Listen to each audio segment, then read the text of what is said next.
Chubby Cheeks. Hi guys, எல்லாருக்கும் வணக்கம். Welcome to our channel Chubby Cheeks Tamil. இன்றைக்கி நம்ம புக்கு ரீட் பண்ணுறவங்களுக்காகவும் ஸ்கூல் ஸ்டூடெண்ட்ஸ்க்காகவும் ரொம்ப யூஸ்ஃபுல்லான ஒரு கிராஃப்ட் தான் பார்க்க போகிறோம். வீடியோக்குள்ளே போகிறதுக்கு முன்னாடி நம்ம சேனலை சப்ஸ்கிரைப் பண்ணாதவங்க மறக்காமல் சப்ஸ்கிரைப் பண்ணுங்கள். பக்கத்தில் இருக்கிற பெல்லை தட்டி விட்டுருங்க. அப்போ தான் நம்ம வீடியோஸ் எல்லாம் உங்களுக்கு டக்குன்னு வரும். வாங்க வீடியோக்குள்ளே போகலாம். ஸோ நான் இப்போ என்ன பண்ணியிருக்கேன்னா ஒரு yellow colour chart paper 14x14 அந்த டைமென்ஷனில் வந்து எடுத்திருக்கேன். ஸோ இப்போ வந்து இந்த மாதிரி கிராஸாக ரெண்டு பக்கமும் கிராஸாக வச்சு நீங்கள் நல்லா மடிச்சுக்கோங்க. இப்போ இந்த மாதிரி நல்லா மடித்ததுக்கப்புறமா நீங்கள் என்ன பண்ணிக்கோங்க அப்படின்னா நடுவில் சென்டரில் அந்த மடிப்பு தெரியுதுல்ல, அதில் வந்து இந்த ரெண்டு பக்கமும் இந்த மாதிரி மடிச்சுக்கோங்க.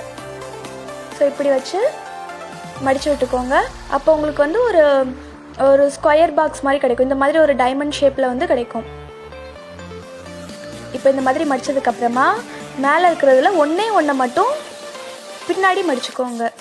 அதுக்கப்புறம் மறுபடியும் பழைய மாதிரி மடித்து உள்ளே வந்து ப்ரெஸ் பண்ணி விட்டுருங்க. ஸோ இந்த மாதிரி உள்ளே ஒரு ஹோல் இருக்குல்ல, ஸோ அதில் வந்து இந்த மாதிரி ப்ரெஸ் பண்ணி மடக்கி வச்சுக்கோங்க. ஸோ இப்போ என்ன பண்ணிக்கலாம் அப்படின்னா இந்த மாதிரி ஒரு சர்க்கிள் வரைஞ்சிக்கோங்க. 4 பக்கமுமே எட்ஜு வந்து ஒட்டி இருக்கணும், அந்த மாதிரி சர்க்கிள் வரைஞ்சிக்கோங்க. நீங்கள் சென்டரில் வரைஞ்சிட்டிங்க அப்படின்னா உங்களுக்கு கரெக்டான ஷேப் வந்து கிடைக்காது. ஸோ 4 கார்னர்லையுமே ஒட்டி இருக்கிற மாதிரி சர்க்கிள் வரைஞ்சி அதை வந்து நீங்கள் இப்படி கட் பண்ணி எடுத்துக்கோங்க. இப்போ நமக்கு வந்து ஃபேஸ் ரெடி பண்ணிட்டோம். எமோஜி ரவுண்ட் ஃபேஸ் வந்து ரெடி பண்ணிட்டோம். இந்த மாதிரி இருக்கணும். இதுக்கப்புறம் என்ன பண்ணிக்கலாம் அப்படின்னா நம்ம வந்து வரைஞ்சிக்கலாம். ஸோ நான் வந்து ஃபஸ்ட்டு வாய் வரைஞ்சிக்கிறேன். எனக்கு இவ்வளோ தான் வரைய தெரியும். உங்களுக்கு நல்லா வரைய தெரிஞ்சுது அப்படின்னா நீங்கள் உங்களுக்கு சூப்பராக வரைஞ்சிக்கோங்க. ஸோ இப்போ நம்ம வந்து வாய் வரைஞ்சாச்சு. இதுக்கப்புறம் கண்ணில் வந்து இந்த மாதிரி சார்ட் பேப்பர் கட் பண்ணி வச்சுருக்கேன். ஒரு ரெட் கலர் சார்ட் பேப்பரில் வந்து இந்த மாதிரி ஹார்ட் ஷேப்பில் கட் பண்ணி ஒட்டிட்டேன். ஸோ இப்போ இது வந்து ஒரு எமோஜி ரெடி ஆகிடுச்சு. இப்போ இதே மாதிரி அடுத்த ஒரு சர்க்கிளில் வந்து நான் இந்த மாதிரி வரைஞ்சிக்கிறேன். இந்த ஒரு பக்கம் கண் அடிக்கிற மாதிரி ஒரு சிம்பிள் இருக்கும்ல, அதே மாதிரி வாயிலேருந்து ஒரு ஹார்ட்டு போகும்ல, ஸோ அது வரைஞ்சிக்கிட்டு அதுக்கு நீங்கள் வந்து கட் பண்ணி கூட ஃபஸ்ட்டு நம்ம கண்ணில் ஹார்ட் ஒட்டணும்ல, அது மாதிரி கூட நீங்கள் ஒட்டிக்கலாம். நான் வந்து சும்மா வரைஞ்சிக்கிறேன். ஸோ இப்போ வந்து இந்த மாதிரி வரைஞ்சிக்கோங்க. ஹார்ட்டுக்கு வந்து ரெட் கலர் கொடுத்தாச்சு. நீங்கள் இந்த எமோஜி தான் வரையணும்னு இல்லை, உங்களுக்கு பிடிச்ச என்ன மாதிரி எமோஜினாலும் நீங்கள் அந்த மாதிரி வரைஞ்சிக்கோங்க.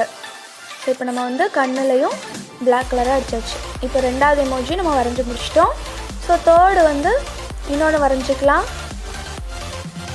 ஸோ நான் இப்படி வந்து 3rd வரைஞ்சிக்கிறேன். ஃபஸ்ட்டு பென்சிலால் வரைஞ்சிக்கிட்டிங்க அப்படின்னா உங்களுக்கு வந்து நல்லாயிருக்கும். ஃபர்ஸ்ட்டே ஸ்கெட்சால் வரைஞ்சிட்டோம் அப்படின்னா தப்பாயிட்டுனா நம்மளால் அழிக்க முடியாது. ஸோ இப்படி வந்து வரைஞ்சிக்கோங்க.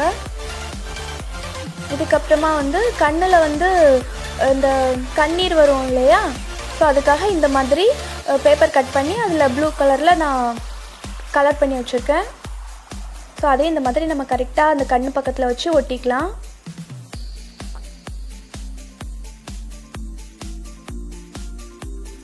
இப்போ இந்த கண்ணிலையும் ஒட்டிக்கோங்க. ஸோ நமக்கு வந்து ரெடி ஆகிடுச்சு. எமோஜிஸ்லாம் பிடிக்கல அப்படிங்கிறவங்களுக்கு இந்த மாதிரி 12x2 அந்த டைமென்ஷனில் இப்படி ஒரு சார்ட் பேப்பர் எடுத்து பாதியாக மடக்கிட்டு அந்த சென்டரில் வச்சு 2 பக்கமும் நீங்கள் இப்படி மடக்கிக்கோங்க. இப்போ உங்களுக்கு வந்து பார்க்குறதுக்கு ஒரு வீடு மாதிரி இருக்கா.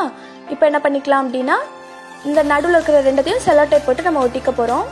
ஸோ இப்படி செல்லோ டேப் எடுத்துகிட்டு சென்டர் 2த்தையுமே நீங்கள் வந்து பக்கத்தில் வச்சு ஒட்டிக்கோங்க. இந்த மாதிரி ஒட்டி முடிச்சதுக்கப்புறமா சும்மா கொஞ்சம் தூரத்துக்கு அப்புறமா இப்படி ஒரு கோடு போட்டுக்கோங்க. இதுக்கு அளவுலாம் கிடையாது, ஓரளவுக்கு இந்த மாதிரி கோடு போட்டுட்டு 4 கார்னர்லேயே நீங்கள் என்ன பண்ணிக்கோங்க அப்படின்னா இந்த மாதிரி மடித்து வச்சுக்கோங்க. ஸோ இப்போ நமக்கு பார்க்குறதுக்கு வந்து ஒரு ஹார்ட் ஷேப் மாதிரி இருக்கும் இப்படி திருப்பி பார்க்கும்போது. அவ்வளோதான், நம்மளுடைய புக் மார்க்ஸ் எல்லாத்தையுமே நம்ம வந்து ரெடி பண்ணிட்டோம். இப்போ இது எல்லாத்தையுமே நான் வந்து எப்படி புக்கில் மாட்டி காட்டுறேன். ஸோ என்கிட்ட புக்கெலாம் இல்லை, நான் படித்து முடிச்சிட்டதுனால புக்கெலாம் இல்லை. ஸோ ஒரு டைரி, இந்த டைரியில் வந்து இந்த மாதிரி நம்ம வந்து மாட்டி வச்சுக்கலாம். ஸோ கீழேயும் மாட்டி வச்சுக்கலாம், மேலேயும் மாட்டி வச்சுக்கலாம்.